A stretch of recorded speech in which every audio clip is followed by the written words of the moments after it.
നിങ്ങളെപ്പോഴെങ്കിലും നിങ്ങളെ സ്നേഹിക്കാറുണ്ടോ? നിങ്ങളെല്ലാവരുടെയും പുറകെ നടക്കുന്നുണ്ടല്ലേ? അവർക്ക് ഡ്രസ്സ് വാങ്ങാനും അവർക്ക് നല്ല ഭക്ഷണം ഉണ്ടാക്കി കൊടുക്കാനും അവരുടെ കാര്യങ്ങൾ അന്വേഷിക്കാനും മക്കളെക്കുറിച്ചും അമ്മ അച്ഛൻ മറ്റുള്ളവരെക്കുറിച്ച് എപ്പോഴും ചിന്തിച്ചുകൊണ്ടിരിക്കും. നമ്മളിതെല്ലാം വാങ്ങിക്കൊടുത്താൽ അവർ സന്തോഷിക്കുന്ന കാര്യങ്ങളെക്കുറിച്ച് മാത്രമായിരിക്കും നമ്മുടെ ചിന്ത. അപ്പം നമ്മളെ കുറിച്ച് ഒരിക്കലും ചിന്തിക്കാറില്ല. നമുക്ക് വേണ്ടിയിട്ട് കുറച്ച് സമയം മാറ്റി വയ്ക്കാറില്ല. നമ്മൾക്ക് നല്ലൊരു ഭക്ഷണം നമ്മൾ ഉണ്ടാക്കി കഴിക്കാറില്ല.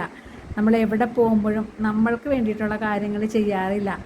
അപ്പോൾ നമ്മൾ ഇനി ചെയ്യേണ്ടത് എന്താണ്? നമ്മൾ കുറച്ച് സമയം നമുക്ക് വേണ്ടി മാറ്റി വയ്ക്കണം. എവിടെയെങ്കിലും പോയാൽ നമുക്ക് ഇഷ്ടപ്പെട്ട ഡ്രസ്സ് വാങ്ങിക്കണം.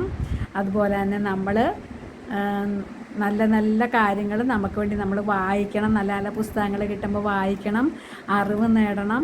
നമ്മൾക്ക് അറിവ് കിട്ടണ ഏത് മേഖലയുണ്ടോ അത് തിരഞ്ഞെടുത്ത് നമ്മൾ പഠിക്കാൻ ശ്രമിക്കണം.